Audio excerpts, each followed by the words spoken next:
शुरुआत होती है, हमें मेन कैरेक्टर को दिखाया जाता है जिसका नाम सेयोंग होता है और उसकी बेटी का बर्थडे होता है और उसकी मदर उसे कुछ पैसे देती है ताकि वो अपनी बेटी को डिनर पे ले जा सके। बट सेयोंग को और पैसे चाहिए होते हैं, इसीलिए वो अपनी मदर का एटीएम कार्ड चुरा लेता है, जिसके बाद उसमें से सारे पैसे निकाल लेता है, जहां वो इन पैसों को हॉर्स राइडिंग की गेम में लगा देता है और इससे वो 4 मिलियन वॉन जीत जाता है। सेयोंग ने किसी कंपनी से बहुत सारे पैसे उधार लिए होते हैं, जिस कारण वो लोग उसके पीछे पड़ जाते हैं और सेयोंग को काफी मारते हैं। पर सेयोंग पैसे देने के लिए जब अपनी जेब चेक करता है तो पैसे वहाँ नहीं होते, वही पैसे जो उसने हॉर्स राइडिंग में जीते थे। फिर उसे याद आता है जब वो बचकर भाग रहा था तो वो एक लड़की से टकराया था, तो उसी लड़की ने उसकी जेब काट ली। पर अब सेयोंग के पास पैसे ना होने के कारण वो लोग उसे 1 महीने का टाइम और देते हैं। बट फिर कुछ पैसों का इंतजाम कर वो अपनी बेटी को डिनर पे ले जाता है। फिर वो जल्दी से स्टेशन पे जाता है जहां वो अपनी ट्रेन मिस कर देता है और जब नेक्स्ट मेट्रो आने का वेट कर रहा था तभी उसके पास एक अनजान व्यक्ति आता है जो कि सेयोंग के लिए बिल्कुल अननोन था, जिसके बारे में सेयोंग कुछ नहीं जानता था। फिर वो अनजान आदमी सेयोंग से कहता है, मैं तुम्हारे साथ एक गेम खेलना चाहता हूँ। वो सेयोंग से कहता है, अगर तुम इस गेम में जीत गए तो मैं तुम्हें 1 लाख पौंड दूंगा। बट इतने सारे पैसे देखकर सेयोंग रेडी हो जाता है और इतनी बार मार खाने के बाद सेयोंग गेम जीत जाता है, मतलब वो 1 लाख पौंड पा लेता है। उसके बाद वो अनजान व्यक्ति सेयोंग को एक विजिटिंग कार्ड देकर बोलता है, अगर तुम्हें और पैसे जीतने हैं तो कार्ड पर लिखे नंबर पे कांटेक्ट करना। घर जाने के बाद सेयोंग की मदर कहती है, तुम्हारी बेटी अगले साल अपने स्टेप फादर के साथ अमेरिका शिफ्ट हो रही है। यहाँ हमें पता चलता है कि सेयोंग का डिवोर्स हो चुका है और उसकी वाइफ ने दूसरी शादी भी कर ली है। पर सेयोंग अपनी बेटी की कस्टडी चाहता है और उसके लिए उसे काफी सारे पैसे चाहिए, इसीलिए वो कार्ड के नंबर पर कॉल करता है। जिसके बाद सेयोंग को एक गाड़ी लेने आती है जिसमें और भी लोग थे, मगर फिर उन सभी लोगों को बेहोश कर दिया जाता है और जब उन लोगों की आंखें खुलती है तो वो खुद को एक फैसिलिटी में पाते हैं जहाँ टोटल 456 लोग थे। वे सब यहाँ प्लेयर थे और उन्हें यूनिफॉर्म पहनाया हुआ होता है। इस फैसिलिटी को मॉनिटर करने वाला एक आदमी था जो कि फ्रंटमैन होता है और सब पर नजर रख रहा होता है। यहाँ आए सभी प्लेयर्स के बीच एक बात कॉमन थी कि सभी ने कर्जा ले रखा था। यहाँ सेयोंग प्लेयर नंबर 1 से मिलता है जो एक बूढ़ा आदमी था। उस बूढ़े आदमी को ब्रेन ट्यूमर था और इसी कारण वो यहाँ आया था। वैसे भी उसकी लाइफ खत्म होनी थी। वहीं 2 प्लेयर जिसमें से एक लड़की का नाम सेबेयोक और आदमी का नाम जैंग था, उनके बीच फाइट होती है। यहाँ पर सेबेयोक वही लड़की थी जिसने सेयोंग के पैसे चुराए थे। सेयोंग उसे पहचान लेता है और अपने पैसे लेने के लिए उसके पास जाता है। तभी वहाँ गार्ड्स आ जाते हैं जिन्होंने पिंक कलर का यूनिफॉर्म पहना था और फेस कवर कर रखा था। गार्ड्स उन्हें बताते हैं कि उन्हें टोटल 6 गेम खेलने होंगे, जो भी विनर होगा उसे बहुत सारे पैसे मिलेंगे। फिर उन सभी से एक कॉन्ट्रैक्ट साइन करवाया जाता है जिनमें 3 शर्तें थी। पहला कि कोई भी प्लेयर अपनी मर्जी से गेम छोड़ नहीं सकता। दूसरा कि अगर प्लेयर खेलने से मना करेगा तो उसे एलिमिनेट कर दिया जाएगा। यहाँ एलिमिनेट का मतलब से क्या था वो हमें आगे पता चलेगा। और थर्ड ये कि अगर मेजॉरिटी इस गेम को खेलना नहीं चाहती तो वो इस गेम को छोड़कर जा सकते हैं। फिर उन सभी को गेम के लिए ले जाया जाता है जहाँ पर सेयोंग अपने क्लासमेट सांगवो से मिलता है जिसे वो बचपन से जानता था। सेयोंग उसे देखकर काफी सरप्राइज होता है क्योंकि वो तो बिजनेस के कारण आउट ऑफ कंट्री गया था। तो फर्स्ट गेम के लिए एक बड़ी डॉल थी और रूल्स भी सिंपल थे। रूल ये थे कि जब डॉल गाना गाएगी तो उन्हें आगे बढ़ना है और जब वो गाना गाना बंद कर देगी तो उन्हें बिना हिले रुक जाना है। पर अगर कोई हिल गया तो उसे एलिमिनेट कर दिया जाएगा। स्टार्टिंग में ये सब उन्हें कोई प्रैंक लग रहा था, मगर जब गेम के दौरान एक लड़का हिल जाता है तो उसे शूट करके मार दिया जाता है और यही एलिमिनेट का यहाँ मतलब होता है, यानी उन्हें मार दिया जाएगा। और ये देखकर सारे लोग डर जाते हैं। अब वो समझ चुके थे कि वो अब खतरे में है, इसीलिए सभी प्लेयर्स पैनिक होकर इधर उधर भागने लगते हैं। तो गेम के रूल के हिसाब से जो भी हिलता है उसे मार दिया जाता है और जितने भी सर्वाइवर होते हैं वो गेम को किसी तरह कंप्लीट कर लेते हैं। जो लोग मर जाते हैं उनकी डेड बॉडीज को वहां से ले जाया जाता है। बट अब 456 में से 255 ही रह जाते हैं क्योंकि अब सारे इतने डरे हुए थे, इसलिए उनमें से कोई भी गेम नहीं खेलना चाहता था। लेकिन अकॉर्डिंग टू रूल नंबर 3 ये सब गेम स्किप कर सकते थे अगर मेजॉरिटी चाहे तो। इसीलिए लीडर फ्रंटमैन वोटिंग करवाता है, मगर इससे पहले उन्हें प्राइज मनी दिखाई जाती है जो विनर को मिलने वाले थे। बट अगर वो गेम छोड़कर चले जाएंगे तो सारे पैसे मरे हुए प्लेयर्स की फैमिली को चले जाएंगे और ये प्राइज 45 बिलियन वॉन का होता है। इसके बाद वोटिंग होती है जिसमें मेजोरिटी इस गेम को खेलना नहीं चाहती थी और इस गेम को यहीं पर स्टॉप कर दिया जाता है। बट इन फ्यूचर इन्हें इस गेम को दोबारा ज्वाइन करना हो तो ये कर सकते हैं। फिर सभी बचे प्लेयर्स को उनके घरों पे छोड़ दिया जाता है। अगले दिन सेयोंग पुलिस स्टेशन जाकर वहाँ पुलिस को सारी बात बता देता है, मगर उन्हें सेयोंग की बातों पर विश्वास नहीं था बल्कि उसे ही पागल समझ रहे थे। फिर सेयोंग उन्हें वो कार्ड भी दिखाता है बट अभी उस पर जो नंबर था वो गलत शो हो रहा था। सेयोंग जब घर जाता है उसकी मदर वहाँ नहीं होती। वहीं सेयोंग का दोस्त सांगवो चुपकर अपनी मदर को देख रहा था, पर तभी वहाँ पर सेयोंग भी आता है। यहाँ सांगवो अपसेट होकर सेयोंग को बताता है कि उस पर 6 बिलियन का कर्ज है। मैंने कस्टमर से पैसे लेकर स्टॉक में लगाए थे पर वो सारे पैसे डूब गए। तभी हॉस्पिटल से सेयोंग को कॉल आती है क्योंकि उसकी मदर के पैर काफ़ी इंजर्ड होता है और डायबिटीज के कारण चोट और बढ़ गई। डॉक्टर सेयोंग से कहते हैं कि उसकी मदर का ट्रीटमेंट हो सकता है पर इसमें उनका पाँव काटना पड़ेगा और ऑपरेशन में काफ़ी पैसे लगेंगे। पर सेयोंग के पास तो पैसे होते ही नहीं है और उसने अपनी मदर के इंश्योरेंस के पैसे भी उड़ा दिए थे। फिर सेयोंग पैसे मांगने के लिए अपनी वाइफ के पास जाता है पर उसकी वाइफ पैसे देने से इनकार कर देती है और अपने हस्बैंड को बताती है कि पैसे मांगने सेयोंग आया था। पर तभी उसका हस्बैंड सेयोंग को पैसे देने आता है, साथ ही कहता है मेरी फैमिली से दूर रहो। पर सेयोंग उसे मारने लगता है पर उसकी बेटी ये देख लेती है। उसके बाद हम एक अली नामक कैरेक्टर को देखते हैं जो अपने बॉस के पास पैसे मांगने जाता है मगर उसका बॉस पैसे देने से इनकार कर देता है। इसी कारण इनके बीच फाइट होती है और इसी फाइट के दौरान उसके बॉस का हाथ मशीन में आ जाता है। इसी मौके का फायदा उठाकर अली पैसे लेकर भाग जाता है पर घर जाकर अली अपनी वाइफ को बोलता है पहली फ्लाइट लेकर तुम यहाँ से जाओ। वहीं सेबेयोक एक एजेंट से मिलती है क्योंकि उसे अपनी मदर को नॉर्थ कोरिया से साउथ कोरिया लाना था पर इसके लिए सेबेयोक को काफ़ी पैसों की ज़रूरत थी। सेबेयोक का एक छोटा भाई भी होता है जिसे उसने प्रॉमिस किया था कि वो मदर को ज़रूर लेके आएगी। फिर हम एक ऑफिसर को देखते हैं जिसका भाई कुछ समय से मिसिंग होता है, इसीलिए वो ऑफिसर अपने भाई के घर जाता है जहां पता चलता है कि उसका भाई कुछ दिनों से अपने घर भी नहीं आया। जब वो ऑफिसर घर चेक कर रहा होता है तो उसे एक कार्ड मिलता है। ऐसा ही सेम कार्ड इसने पुलिस स्टेशन में सेयोंग के हाथ में देखा था, इसीलिए ये ऑफिसर सेयोंग के पास जाकर इस बारे में पूछता है मगर सेयोंग इसके बारे में कुछ नहीं बताता। उसके बाद सेयोंग जब घर जाता है तो उसे वो कार्ड दोबारा मिलता है बट अब डिसाइड करता है कि वो इस गेम को दोबारा खेलेगा और सभी प्लेयर्स को शिप के पास लाया जाता है और यहीं वो ऑफिसर गाड़ियों का पीछा करते हुए शिप तक आ जाता है तो वो एक गार्ड को मारकर उसे पानी में फेंक देता है और उसकी जगह ले लेता है। सभी प्लेयर्स को आइलैंड के फैसिलिटी में लाया जाता है और किसी को अंदाजा नहीं होता कि नेक्स्ट गेम क्या होगा और उसे कैसे खेला जाएगा। फिर उसके बाद वो लोग अलग अलग टीम बना लेते हैं। रात में सेबेयोक और उसकी फीमेल फ्रेंड गार्ड से बचकर उस फैसिलिटी को देखने लगते हैं जहां वो देखते हैं कि गार्ड बड़े बड़े बर्तनों में कुछ बना रहे होते हैं मगर गार्ड्स को शक हो जाता है इसलिए वो सभी वॉशरूम को चेक करते हैं। पर तब तक सेबेयोक और उसकी फीमेल फ्रेंड वापस आ जाती हैं। सेबेयोक अपनी फीमेल फ्रेंड को सब कुछ बताती है जिसे सांगवो सुन लेता है, जिसके बारे में सांगवो सेबेयोक से पूछता है और सेबेयोक बताती है कि वो बड़े बड़े बर्तनों में कुछ बना रहे थे। फिर सभी प्लेयर्स को प्लेग्राउंड में लाया जाता है जहाँ उनके सामने 4 शेप्स थी और उनमें से उन्हें एक चुनना था। सेयोंग को पता चल जाता है कि गेम क्या है और कैसे खेलनी है। सेयोंग बताता है पहले उन्हें अलग अलग शेप चूज करनी है, उसके बाद हमें एक बर्तन दिया जाएगा जिसमें शेप बनी होगी और गेम ये होती है कि उन्हें उन शेप को किसी तरह बाहर निकालना है बिना डैमेज किए। बट अगर शेप जरा सी भी खराब हो गई तो उन्हें एलिमिनेट कर दिया जाएगा।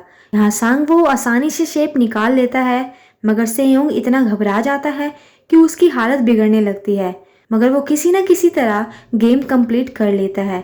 फिर उन्हें दोबारा कमरे में लाया जाता है पर अब सिर्फ 107 प्लेयर्स ही बचते हैं, जिसके बाद उन सबको खाने के लिए लाया जाता है। जियांग से एक लड़के की फाइट हो जाती है पर जियांग उस लड़के को इतना मारता है कि वो उसी टाइम मर जाता है।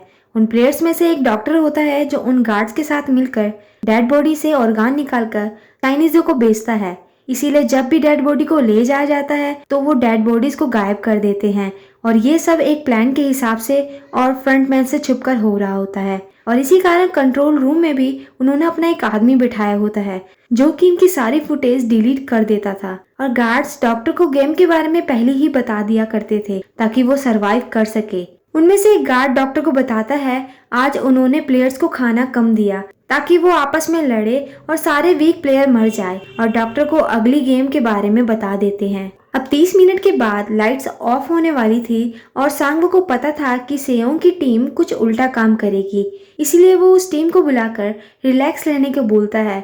और जो डॉक्टर प्लेयर होता है वो जियांग की टीम में होता है। वो डॉक्टर जियांग को बता देता है कि अगला गेम क्या है, और जियांग लाइट्स ऑफ होने के बाद अपनी टीम के साथ मिलकर बाकी सबको मार देता है।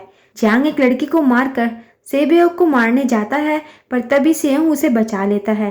तभी गार्ड्स आकर उन सभी को रोक लेते हैं, पर अब बस टोटल 80 लोग बचते हैं और इन सभी को तीसरी गेम के लिए ले जाया जाता है और इन्हें 10-10 प्लेयर की टीम बनाने को कहा जाता है, और वो ऐसा ही करते हैं और अपनी अपनी टीम बना लेते हैं। अब जियांग को गेम के बारे में पहले से ही पता होता है, इसलिए वो सेबेओक की फीमेल फ्रेंड को अपनी टीम में नहीं रखता और वो अपनी टीम में सिर्फ आदमियों को रखता है। इसके बाद सेयोंग भी अपनी टीम बना लेता है। क्योंकि उनकी टीम में एक मेंबर की जरूरत थी तो सेबेओक की फीमेल फ्रेंड उनकी टीम में आ जाती है। ये गेम टग ऑफ वॉर की होती है, मतलब इसमें एक टीम को अपने सामने वाली टीम को नीचे गिराना था। गेम स्टार्ट होती है और जियांग की टीम आसानी से जीत जाती है। इसके बाद सेयोंग की टीम की बारी होती है। वो बूढ़ा आदमी प्लेयर नंबर 1 वो कहता है मैंने काफी टग ऑफ वॉर खेली है, और टीम को गाइड करता है कि कैसे जीतना है, और इसी कारण वो लोग इस गेम को किसी न किसी तरह जीत जाते हैं। फिर दिखाया जाता है कि 30 मिनट बाद लाइट्स दोबारा ऑफ हो जाएंगी। इस पर सेयोंग सबको कहता है कि वो सावधान रहे, इसलिए वो फैसला करता है कि एक एक करके हम पहरा देंगे। वहीं जियांग की टीम में एक से एक चालाक प्लेयर थे, पर जियांग को डर होता है कि उसकी टीम ही उसे रास्ते से ना हटा दे। वहीं दूसरी तरफ गार्ड्स और डॉक्टर डेड बॉडीज के ऑर्गान निकाल रहे होते हैं और उन ऑर्गान को डिलीवर करने गार्ड नंबर 28, 29 को भेजा जाता है। पर तभी वो एक डेड बॉडी के बारे में बात करने लगते हैं जिसकी एक किडनी थी और वो उसे जॉम्बी बोल रहे थे। अब गार्ड नंबर 29 जो था, यानी वो जो ऑर्गान डिलीवर करेगा, वो कोई और नहीं बल्कि वही ऑफिसर था जो गार्ड के रूप में आया था। और ये सारी बातें सुनकर उसे शक होता है कि शायद वो मेरे भाई के बारे में बात कर रहे हैं, क्योंकि उसके भाई की भी एक किडनी थी।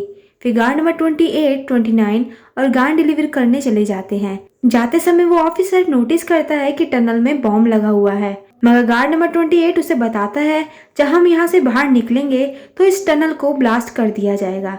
यहाँ पर वो ऑफिसर नंबर 28 से और इन्फॉर्मेशन लेने की कोशिश करता है, इसलिए नंबर 28 को उस पर शक होने लगता है और उस ऑफिसर को अपना फेस दिखाने को कहता है। यहाँ ऑफिसर अपना फेस रिवील कर देता है, बट साथ ही नंबर 28 पर गन तान देता है और वो ऑफिसर उससे किडनी वाले आदमी के बारे में पूछता है, जिस पर नंबर 28 कहता है कि वो एक लड़की थी। नंबर 28 उस ऑफिसर को कहता है तुम लीडर के रूम में जाकर सारी इन्फॉर्मेशन ले सकते हो, वहाँ पर सबका डेटा है। ये जानने के बाद ऑफिसर नंबर 28 को मार देता है। इधर वो डॉक्टर गार्ड से अगले गेम के बारे में पूछता है, पर इस बार उन गार्ड्स को नेक्स्ट गेम के बारे में नहीं पता होता है। इसी कारण उस डॉक्टर को भी गुस्सा आ जाता है। वो एक गार्ड को पकड़ लेता है और उनके बीच में फाइट होने लगती है। इसी दौरान वो डॉक्टर गार्ड को मारकर भाग जाता है। फिर एक गार्ड भी उस डॉक्टर का पीछा करता है। वो दोनों प्ले ग्राउंड में आ जाते हैं। यहाँ गार्ड डॉक्टर को अपनी बातों में फंसाकर मारने वाला होता है कि तभी फ्रंटमैन उसे मार देता है और उसके बाद उस डॉक्टर को भी मार देता है। वहीं इन्हें नंबर 28 की डेड बॉडी भी मिल जाती है। अब फ्रंटमैन को पता चल जाता है कि इस फैसिलिटी में कोई घुस आया है। वहीं वो ऑफिसर लीडर फ्रंटमैन के रूम में आ जाता है और चेक करते करते रूम में पहुंच जाता है जहां रिकॉर्ड रखे थे। वहां उस ऑफिसर को सभी विनर्स के रिकॉर्ड मिल जाते हैं, जिसमें उसका भाई का नाम भी था, यानी उसका भाई भी कभी विनर रह चुका था। वहीं सभी प्लेयर्स को 4th गेम के लिए ले जाया जाता है, जहां उन सभी को अपना अपना पार्टनर चुनना होता है और ऐसा ही प्लेयर्स करते हैं। सेबेओक की फ्रेंड भी अपना पार्टनर ढूंढने की कोशिश कर रही थी, लेकिन कोई भी उसका पार्टनर बनने के लिए रेडी नहीं था। फिर सभी प्लेयर्स को 10-10 मार्बल दिए जाते हैं। गेम ये होती है कि पेयर में से एक प्लेयर को अपने दूसरे पार्टनर से सारे मार्बल लेने होते हैं बिना जोर जबरदस्ती किए, और पार्टनर बिना मार्बल का होगा तो उसे एलिमिनेट कर दिया जाएगा। सांगवो और अली ऑड इवन का गेम खेलते हैं, जिसमें उन्हें गैस करना था कि सामने वाले के हाथ में कितने मार्बल है। पर यहाँ अली सांगवो के सारे मार्बल जीत रहा था, जिस कारण सांगवो के पास सिर्फ एक मार्बल रह जाता है। अब सांगवो को पता होता है कि अब उसका बचना नामुमकिन है, इसलिए वो अली को अपनी बातों में फंसाकर भरोसा दिलाता है कि अगर हम दोनों में से कोई हार गया तो हारे हुए प्लेयर्स का दोबारा मैच होगा। और सांगवो यहाँ धोखे से सारे मार्बल चेंज कर देता है। फिर सांगवो सारे मार्बल गार्ड्स को दे देता है और वहां से बाहर चला जाता है। और जब अली मार्बल्स चेक करता है तो वहां सिर्फ पत्थर होते हैं।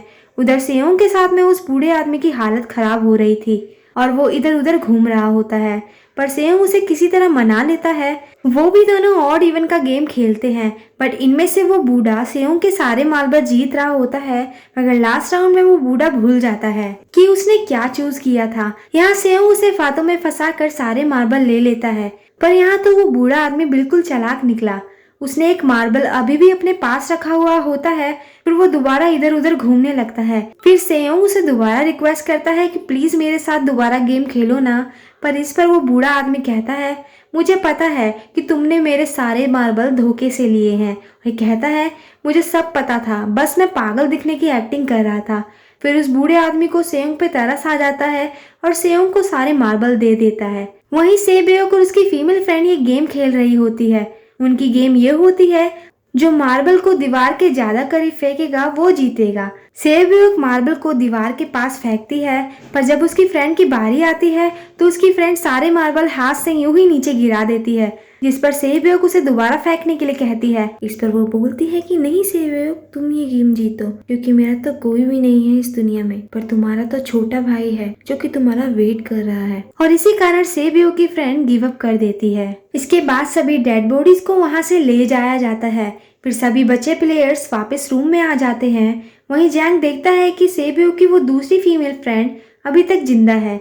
यहाँ हमें पता चलता है कि सेबेओक की ये फीमेल फ्रेंड जैंग की फ्रेंड भी थी, पर इन दोनों के बीच किसी बात को लेकर झगड़ा चल रहा था, इसलिए वो फीमेल फ्रेंड जैंग को चिढ़ाने लगती है। फिर फ्रंटमैन को एक डेड बॉडी के पास ऑफिसर की आईडी कार्ड मिल जाता है। इसके बाद फ्रंटमैन को इन्फॉर्मेशन मिलती है कि सारे वीआईपीज आ चुके हैं। सारे वीआईपीज को उनके रूम में लाया जाता है। फिर फ्रंटमैन वीआईपीज की आने की बात एक और आदमी को बताता है और यही आदमी मेन होता है, पर ये कौन होता है ये हमें आगे पता चलेगा। अगले दिन सबको 5th गेम के लिए ले जाया जाता है, जहाँ 1 से लेकर 16 तक नंबर होते हैं और सभी प्लेयर्स अपना अपना नंबर सेलेक्ट कर लेते हैं। और नंबर का मतलब ये था जो भी नंबर प्लेयर पे आएगा उसके अकॉर्डिंग ही उनकी बारी आएगी। यहाँ पर लास्ट में 1 और 16 नंबर रह जाता है। यहाँ पर सेयोंग कंफ्यूज हो जाता है कि वो कौन सा नंबर चूज करे, कि अगर वो पहला नंबर चुनेगा तो वो मरेगा क्योंकि उसको गेम मालूम नहीं होता। अगर उसने आखिरी लिया तो क्या पता उसका नंबर ही ना आए। पर तभी वहाँ एक आदमी आ जाता है जो सेयोंग से कहता है कि मैं पहला नंबर लेना चाहता हूँ क्योंकि मैंने अपनी लाइफ में कभी भी फर्स्ट नहीं आया। फिर उसके बाद उन्हें गेम की जगह लाया जाता है, जहाँ गेम का रूल ये होता है कि उन्हें दिए गए टाइम में ब्रिज के दूसरी तरफ जाना है। पर ब्रिज के बीच में 2 तरह के गिलास लगे होते हैं, एक नॉर्मल गिलास और दूसरा टेम्पर गिलास। नॉर्मल गिलास पर पैर रखते ही वो टूट जाएगा। इसके बाद गेम स्टार्ट होती है और वो लोग एक एक करके मरने लगते हैं। पर एक टाइम ऐसा आता है कि जियांग सबसे आगे होता है और वो ही आगे नहीं बढ़ता। अब इनके पास एक ही रास्ता होता है, या तो वो आगे जाएं या सारे ही मर जाए।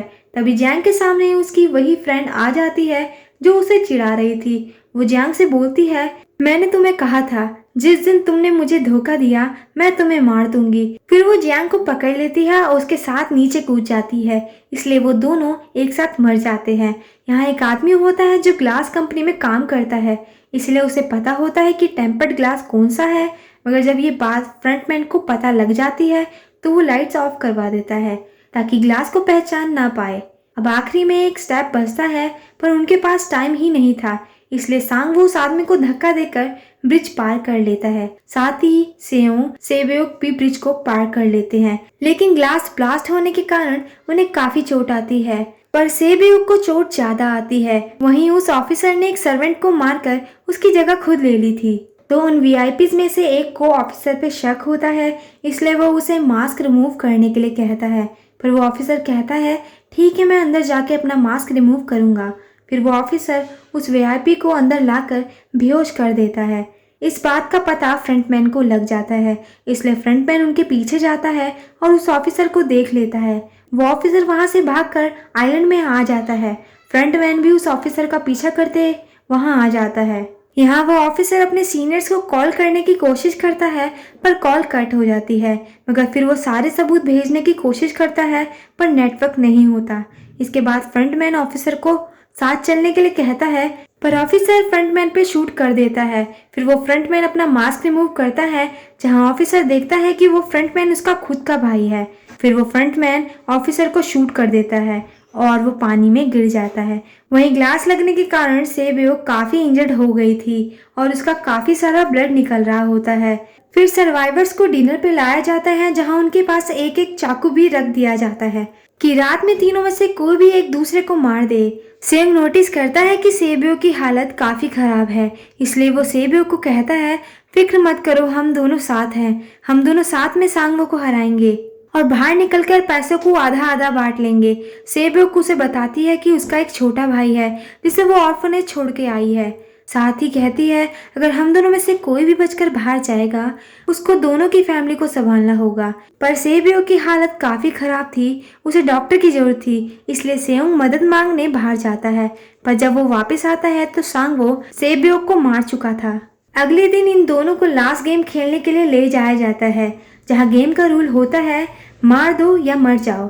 गेम का नाम होता है स्क्विड गेम। गेम शुरू होती है जहां दोनों के बीच काफी फाइट होती है, मगर लास्ट में सांगवो की कंडीशन खराब होने लगती है। पर सेयोंग कहता है मैं ही गेम को रोकना चाहता हूँ, पर तभी सांगवो अपने आप को मार देता है, तो आखिर में सेयोंग विनर बन जाता है। फ्रंटमैन सेयोंग को कहता है मुझे नहीं लगा था कि तुम जीतोगे, पर तुमने अच्छा खेला। फिर सेयोंग को उसके घर पर छोड़ दिया जाता है, जिसके पास एक एटीएम कार्ड भी होता है, जहां वो चेक करता है कि सारे पैसे उसके अकाउंट में भेज दिए गए थे। जब सेयोंग घर जाता है तब तक उसकी मदर मर चुकी होती है। फिर हम एक साल बाद का सीन देखते हैं जिसमें सेयोंग की हालत खराब हो गई है और साथ ही वो काफी नशा करने लगता है, पर उसने उन पैसों को अभी तक हाथ भी नहीं लगाया होता। एक दिन फ्लावर बेचने वाली सेयोंग के पास आती है, जो सेयोंग को सेम कार्ड देती है जो उसे गेम खेलने के लिए मिला था। कार्ड के पीछे एक एड्रेस लिखा होता है जिस पर सेयोंग जाता है और उसे पता चलता है कि इस सब गेम के पीछे वो बूढ़ा था, यानी कि प्लेयर नंबर 1 जो अब भी जिंदा था। फिर वो बूढ़ा सेयोंग को बताता है कि मैं लाइफ से काफी बोर हो चुका था और ये सब मैंने अपने क्लाइंट से मिलकर किया ताकि लोगों को मरता देख मैं एंजॉय कर सकूं। पर हाँ, मैंने किसी को फोर्स नहीं किया मरने के लिए और मैंने इसलिए गेम में पार्टिसिपेट भी किया ताकि मैं और एंजॉय कर सकूं। और कहता है जो तुम्हारे पास पैसे हैं वो मेरे ही है। ये कहने के बाद वो बूढ़ा आदमी मर जाता है। फिर सेयोंग सेबियो के छोटे भाई के पास जाता है, जहां वो उसे लेकर सांगवो के मदर के पास जाता है और उस बच्चे का ख्याल रखने के लिए कहता है। साथ ही वो उन्हें एक बैग देता है जिसमें काफी सारे पैसे होते हैं। फिर सेयोंग स्टेशन पे जाता है, जहां वो उसी अनजान व्यक्ति को देखता है जिसे वो मूवी की शुरुआत में मिला था। सेयोंग उस आदमी का पीछा भी करता है, पर वो आदमी जब तक भाग जाता है। फिर सेयोंग उस कार्ड को निकालकर उस नंबर पर कॉल करता है। सेयोंग कहता है तुम लोग कौन हो और लोगों के साथ ऐसा क्यों कर रहे हो, पर दूसरी तरफ से रिस्पॉन्स आता है कि सेयोंग अगर तुम्हें जिंदा बचना है तो प्लेन में बैठ जाओ, और मूवी यहीं पे एंड हो जाती है।